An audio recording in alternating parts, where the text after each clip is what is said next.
भुला लिया, अपना तुम्हें बना लिया, अपना तुम्हें बना लिया। जो भुला लिया, अपना तुम्हें बना लिया, अपना तुम्हें बना लिया। साड़ी के तार सवारना, साड़ी के तार सवारना, तुम याद है या न याद है, मेरे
इसी एक आस में रहता, इसी एक आस में, जब मैं तुम्हें आस में रहता, इसी एक आस में रहता, इसी एक आस में रहता, इसी एक आस में। अब सिंधु से उबारना, तुम याद है या न याद है, मेरे मुरलीधर, मेरे बंसीधर, मेरे मुरलीधर, मेरे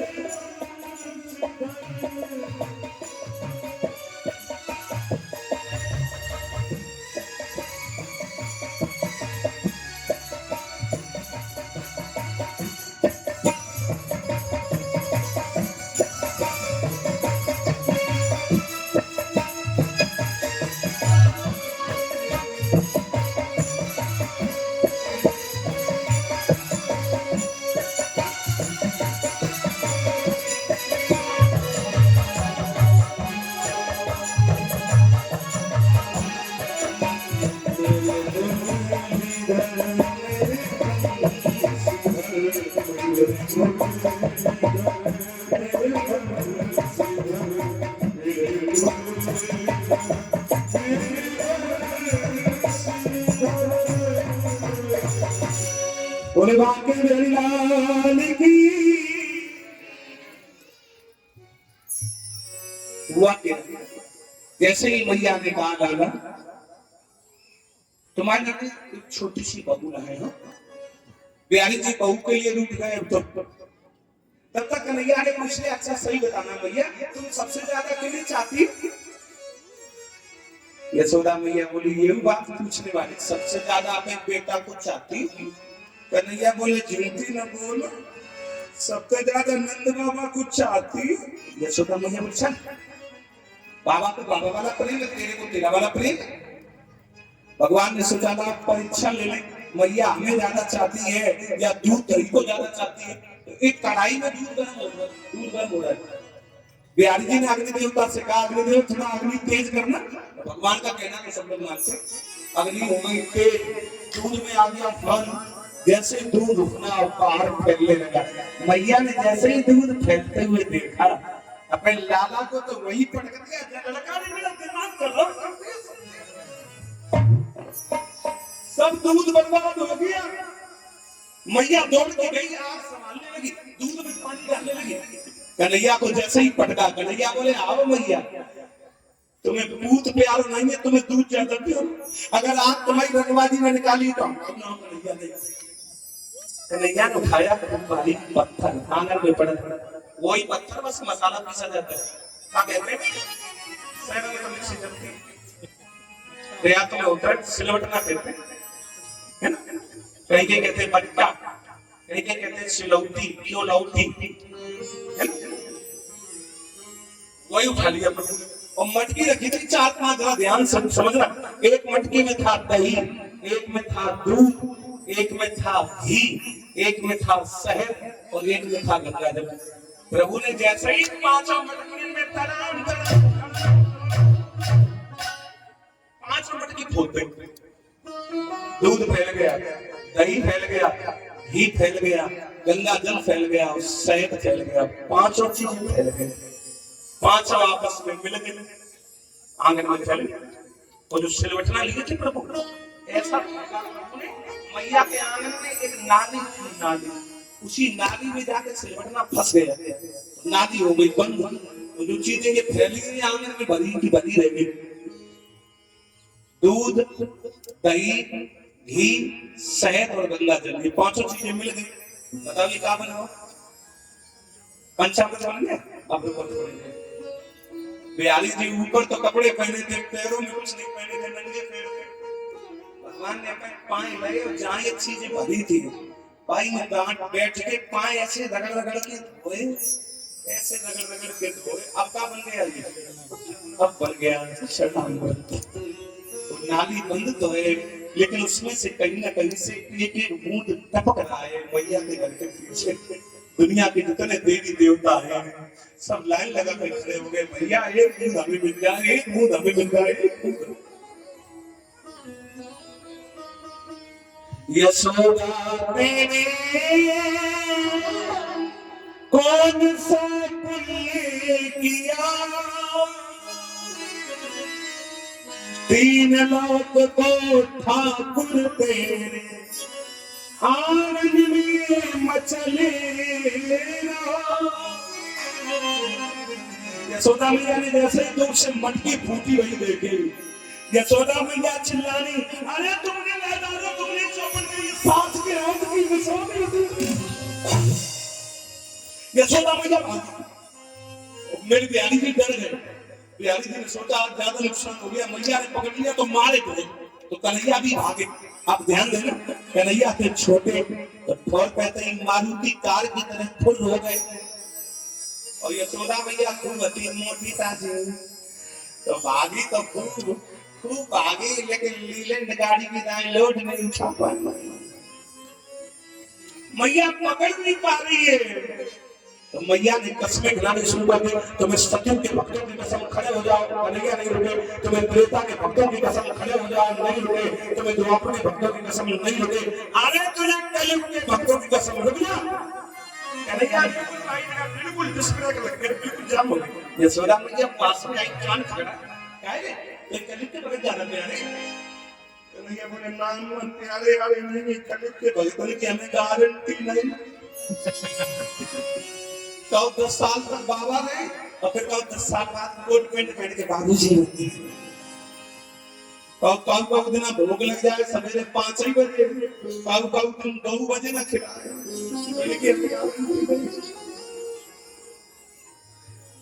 मैया ने लाला को बांधना शुरू कर दिया। अब आप लोग सोच रहे होंगे यशोदा मैया अचानक भागी थी, रस्सी कहां से लाई थी?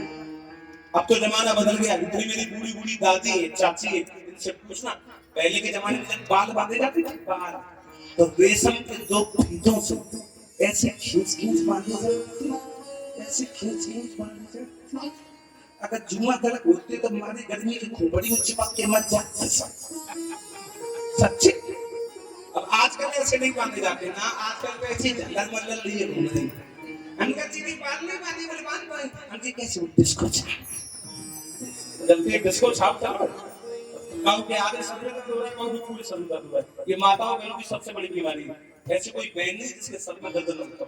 सर में दर्द की बीमारी सब बहनों पे, जिनके दर्द होता बूढ़ी बूढ़ी दादियों से करो सलाह, इनसे कहो चाची पहले कैसे बाल बांधे जाते थे, ऐसे 31 दिन बांध लो, अगर तुम्हारे सर में दर्द हो जाए तो हमें बोलना दे देना। पहले कुछ किया जाता था तो उसका कुछ मतलब होता था, ऐसे नहीं किया जाता। भैया मैया बांध रही है, वही रेशम के फीते निकाले बालों में से उसी से बांध रही है, लेकिन हर बार रस्सी 2 अंगुल छोटी पड़ रही है। अरे भैया तुझे नहीं पता है क्या? अरे मैया ने लाला को बांधा, रस्सी घट गई 2 अंगुल। मैया ने लाला को बांधा, रस्सी घट गई 2 अंगुल।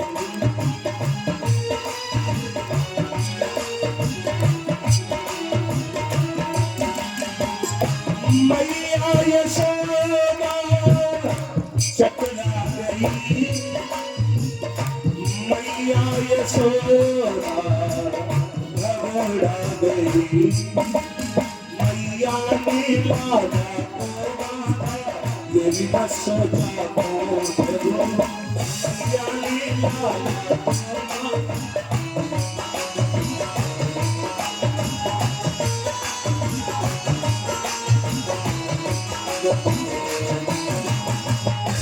हाथों में रस्सी बांधी, फिर पेट में रस्सी बांधी, यहाँ पे पेट में रस्सी बंधी है, तो यहाँ पे मेरे प्रभु का नाम पड़ा दामोदर भगवान। दाम माने रस्सी, उदर माने पेट।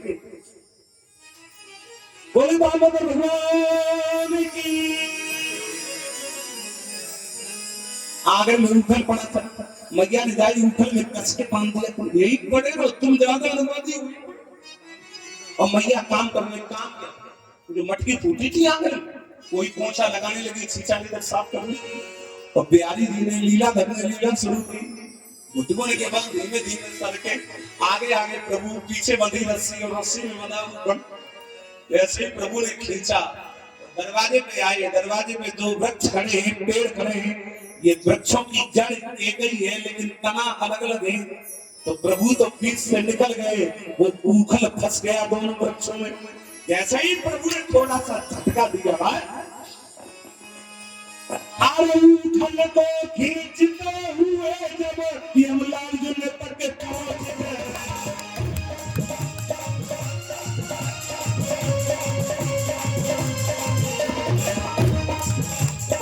मारा झटका, मोहन ने तू वृक्ष पर ही टूटे।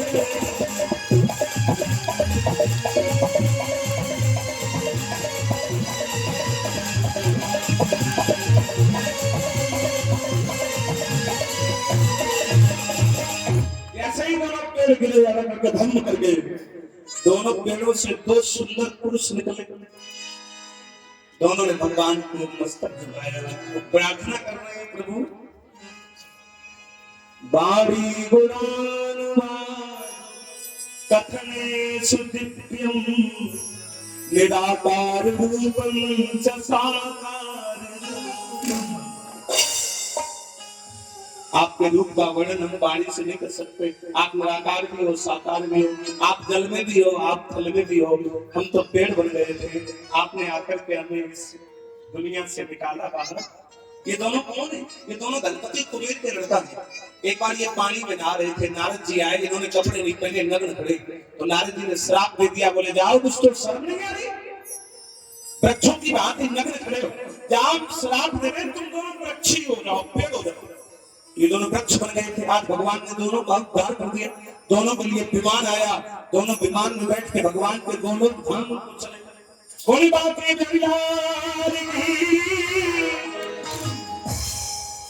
पेड़ गिरे तो नंद बाबा आ गए। नंद बाबा आ गए, यशोदा मैया आ गई। नंद बाबा ने कहा, यशोदा ये पेड़ तो बिल्कुल नए पेड़ थे, पुराने भी पेड़ नहीं है, और आंधी भी नहीं चल रही है, ये पेड़ गिरे तो गिरे कैसे? यशोदा मैया चुपचाप खड़ी।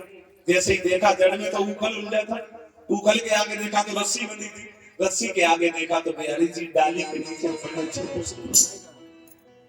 नंद बाबू ने जल्दी जल्दी रस्सी खोली अपने बेटा की, अपने बेटा को गोद में उठाया। नंद बाबा ने यशोदा का गिलास लगा दिया। क्या यशोदा, तुमने मेरे बेटा को बांधा? क्या बांधा? क्यों बांधा? कब से बांध रही हो? क्यों बांधा? एक बात बता दी, नंद बाबा ने बहुत डांटा यशोदा को, लेकिन यशोदा मैया ने मुंह नहीं खोला ना। यशोदा मैया ने अपनी गर्दन नीचे चुपचाप खड़ी खड़ी सुनती रही। मेरी माताओं को तुम्हारी ये आदत होनी चाहिए। पति चाय जितना डांटे पति के सामने कभी मुंह मत खोलना। खैर आजकल तो कोई नहीं खोलती है ना, हम तो पुराने जमाने की बात कर रहे हैं। और कहीं खोलते भी होंगे, संजीव नगर में कोई नहीं। एक लोग हमसे एक सवाल पूछने आए, बोले शास्त्री जी एक सवाल करना, पूछो। बोले पहले साल में एक ना धनतेरस होती, अब रोज का ही मनाया। हमने कहा सुनो, पुराने जमाने में मेरे भाई लोग अपनी पत्नी को चाय जितना डांटे, ये कभी लड़ती नहीं थी, चुपचाप खड़ी रहती थी। और आजकल जो ही मेरे भाइयों ने अपनी घरवाली को डांटो और जो ही अपने मुंह में मुंह लड़ा दो, तो ये हमारे भाइयों ने वही आंगन में निकलो खड़ो, वही पकड़ी चुटिया, वही धनतेरस करवा हम बता रहे कभी भी लड़ना नहीं। धनतेरस वाली धरी है तुम्हें। अब नंद बाबा ने इस बात को बड़ा सीरियसली लिया, गंभीरता से। नंद बाबा ने 9 भाइयों को इकट्ठा किया और 9 भाइयों से कहा भैया एक चीज को मैंने नोटिस किया है, जिस दिन से मेरे बेटा यहाँ आए हैं उस दिन से कोई ना कोई राक्षस रोज आ रहा है। हमें लगता है ये गोकुल गांव सही नहीं है हमारे बच्चों के लिए। क्या करोगे बड़े भैया? बोलिए गोकुल गांव छोड़ दो, कहीं और चल के रहेंगे। कहाँ रहोगे? एक भाई ने कहा, सबने मान लिया 9 भाइयों ने। क्यों? जहां सुमिति वहां संपत्ति नाना, जहां कुमति वहां विपत्ति निधान। कहाँ रहोगे? तो नंद बाबा ने पानी के ऊपर गांव बसाया, इसका नाम है नंद गांव। और राधा रानी के पिता पुष्पानी ने एक गांव बसाया, इसका नाम है बरसाना। और बरसाना और नंदगांव की दोनों की दूरी है 9 किलोमीटर। जो लोग गए होंगे उनको पता होगा। अब यहाँ से प्रभु वृंदावन में रहेंगे, अब वृंदावन की लीलाएं होंगी, तो यहाँ से एक नाम पड़ेगा वृंदावन बिहारी लाल। बोल वृंदावन बिहारी की। एक बार सब लोग वृंदावन को बुलाओ, सब लोग मेरी माता सभी लोग गाएंगे। क्या? अरे आली मोहे लागे वृंदावन, नीर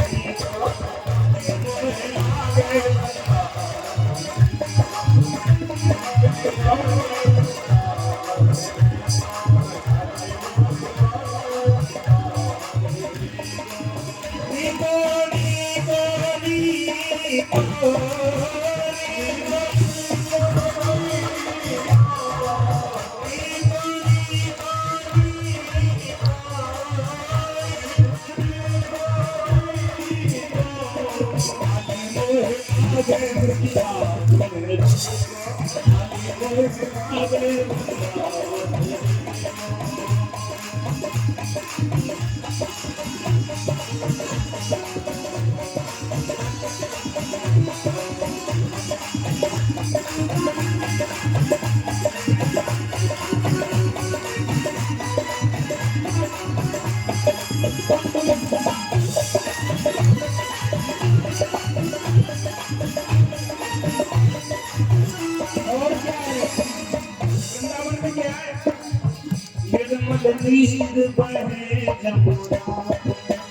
जमुना, नीर बहे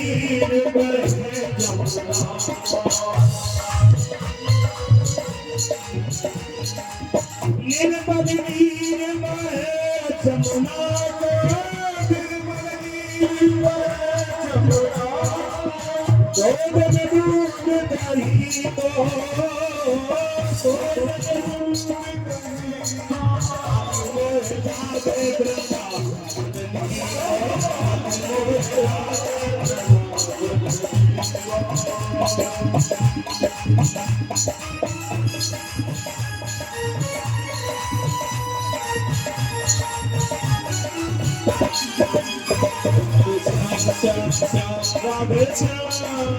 सीताराम राम सीताराम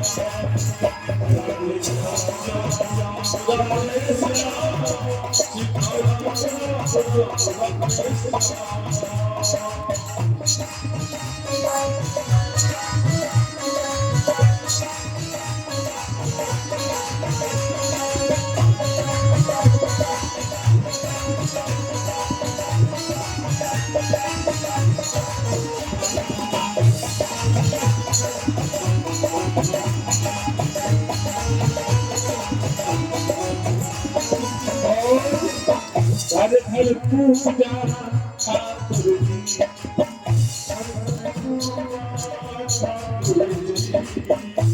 घर पूजा ठाकुर जी,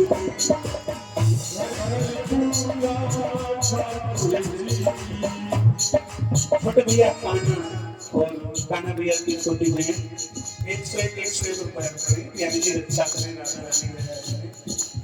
रानी घर घर पूजा ठाकुर जी की, ठाकुर जी तेरे घरों तुलसी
वृंदावन धाम की। अब देखो हेमंत प्रथम माह से गोप कन्या वरदान।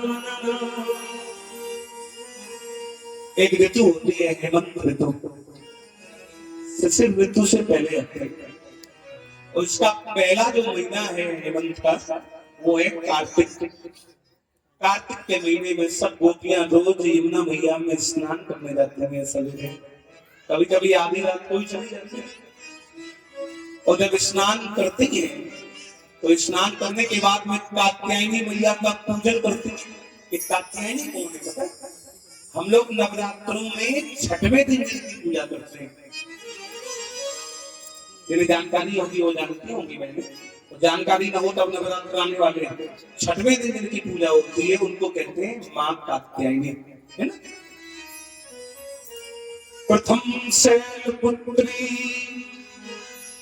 द्वितीय ब्रह्मचारिणी, तृतीय चंद्रघंटा, चतुर्थी स्कंदमाता, पंचम महागौरी, षष्ठम च कात्यायनी। कात्यायनी मैया की हम लोग छठवें दिन पूजा कर रहे हैं।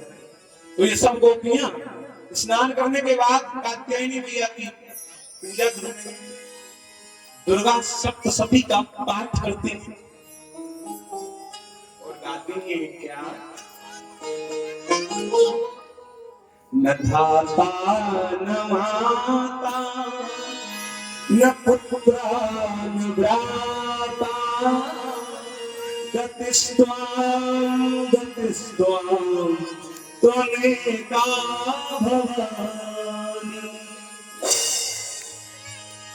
भवन वर्ण देहि धनं वर्ण देहि, ललन वर्ण देहि नमामि भवानी।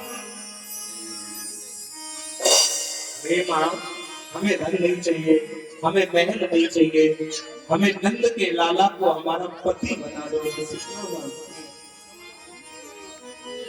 अभी तो ये दुर्गा सप्तशती के मैं श्लोक पढ़ रहा था, अब थोड़ा हिंदी में मालूम समझो। मेरी माताएं मेरे हाथ में गाती है दुर्गा मैया के पूजन में क्या? करती हूँ तुम्हारा व्रत में स्वीकार करो माँ। मझधार में जोत की तेरा पार करो माँ, तेरा पार करो माँ। करती हूँ तुम्हारा स्वीकार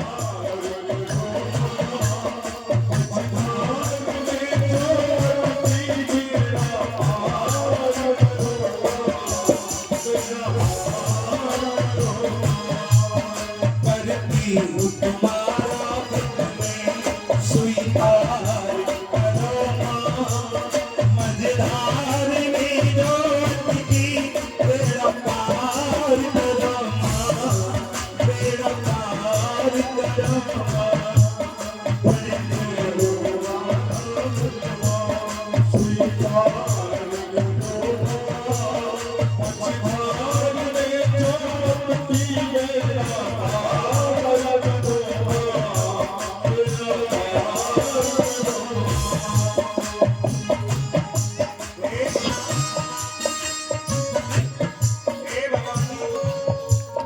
आवाज लगाती है माँ। बैठी हूँ मैं तो कब से तेरी नींद जाने, क्यों मैं तुम्हारी बेटी इस निर्दयी संसार में।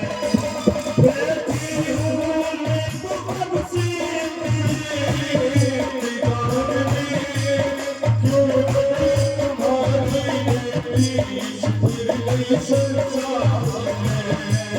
मेरे लिए तो बनने दुनिया की सब राहें उद्धार मेरा हो सकता है माँ आप जो चाहे। मेरे लिए तो बनने दुनिया की सब राहें उद्धार मेरे सकती हो आप जो चाहे।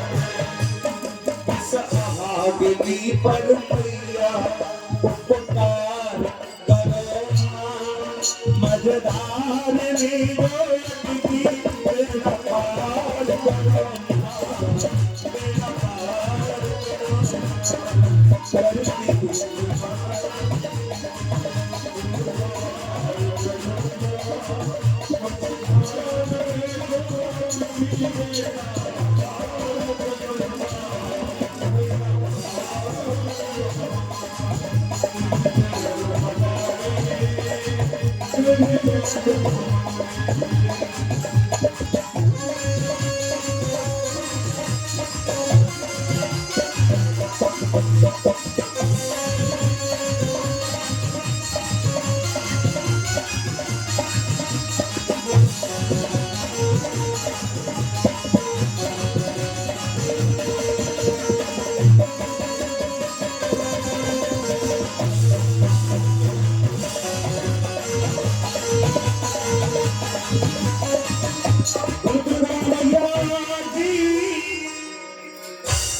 ये गोपियां सब एक पाप कर रही हैं। क्या पाप? गोपियां जब यमुना जल में नहाती तो नग्न नहाती, नग्न होते जाती। भगवान ने आके मना किया। भगवान ने कहा गोपियों तुम नग्न नहाने गई और कोई किनारे पे गांव का लड़का आया तुम्हारे कपड़े लेके भाग गया तब तुम क्या करोगे? गोपियां बोली बड़े आए पंडित जी हमें समझाने वाले, हम तो ऐसे ही रोज नहाए लोग। तो कन्हैया ने कहा जब लोग से नहीं मान रही है तो प्रैक्टिकल करना पड़ेगा। एक दिन बिहारी जी आए समय सब गोपियां नहा रही थी। भगवान ने सबके कपड़े लिए और लेकर के कदम की डाल के ऊपर डाली डाली पे टांग दिए। ऊपर कदम के वृक्ष पे कदम रख के बंसी बजाने लगे। जैसे ही बंसी की तान सुनी गोपियां सब कहने लगी वो मुरली वाला आ गया। किनारे पे देखा तो कपड़े ही नहीं, देखा तो कदम की डाल के ऊपर टंग रहे। गोपियां कहने लगी लाला देखो अच्छी बात नहीं, जाओ यहाँ से भाग जाओ, हमारे कपड़े नीचे डाल दो। कन्हैया बोले अच्छा क्यों नहाती हो तुम? बोले हम नहाने के बाद में कात्यायनी मैया की पूजा करते हैं, दुर्गा मैया की। क्यों करती हो पूजा? बोले हम दुर्गा मैया से मांगती है कि नंद के छोरा को हमारा पति बना दे। तो कन्हैया बोले तो नंद के छोरा तो हमें ये, तो इसका मतलब हम तुम्हारे पति हो गए। तो पति से क्या शर्माना, सब लोग एक एक करके आ जाओ बाहर, एक एक करके हमारे आंखों से कपड़े ले जाओ। अगर ध्यान से सुनना, गोपियां बिल्कुल जल में नग्न खड़ी हुई, इतने इतने पानी, सब लोग आओ बाहर। एक एक गोपी बाहर आई, भगवान ने अपने हाथों से कपड़े दिए। महाराज परीक्षित हाथ जोड़ के खड़े हुए, बोले प्रभु अगर ऐसी कथा आगे चल के कलयुग में कोई कहेगा, लोग कहने वाले से कहेंगे भाग मत खराब हो जाए, है ना। जरा ये हमें समझाइए कि कैसे हो सकता है। गोपियां नग्न आ रही थी, एक एक करके भगवान के पास आई, भगवान ने कपड़े दिए, ऐसा नहीं हो सकता। अब थोड़ा इसका अध्यात्म सुनिए, वेदांत सुनिए। जब प्रभु ने कपड़े चढ़ाए उस समय मेरे प्रभु की उम्र केवल 4 साल की है, और 4 साल के बच्चे के अंदर काम नहीं हो सकता था, काम वासना नहीं होगी 4 साल के बच्चे में, पहली बात। और दूसरी बात, अगर ये साक्षात भगवान है तो इनके सामने 1000 कपड़े पहन लो तो कोई बात नहीं, एक भी कपड़ा न पहनो तो कोई बात नहीं। जब जीव भगवान के यहाँ से आता है तो शरीर पे एक भी कपड़ा नहीं होता, और जब भगवान के यहाँ जाता है तब भी शरीर पे एक भी कपड़ा नहीं होता। भगवान ने कपड़े नहीं चुराए, कपड़े चुरा के प्रभु को बाजार में दुकान नहीं खोलनी थी, सियाराम शूटिंग सेटिंग की। हाँ, कपड़े नहीं चुराए, फिर क्या चुराया?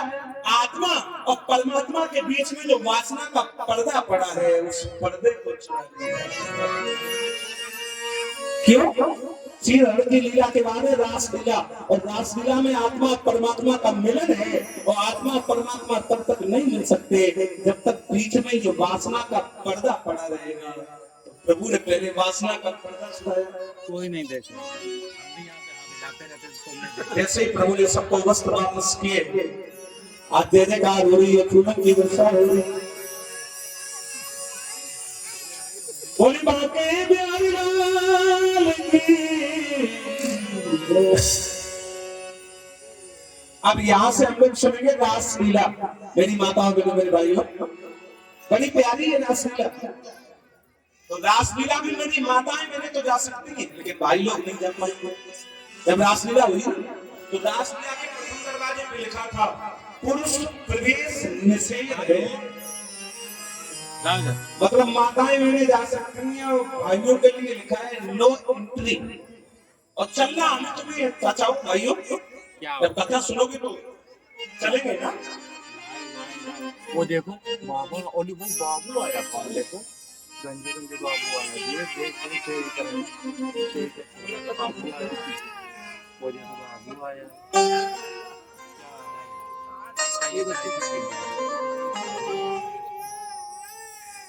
हमारे छोटे भैया अद्भुत कुशवाहा 501 रुपए के दाम पड़े, छोटे बच्चे का यहाँ मौजूद है, इसलिए काम ना करते हैं। तुम्हें खूब अच्छे नौकरी लगे, एक बार तालियों से स्वागत करेंगे। बहुत बहुत साधुवाद।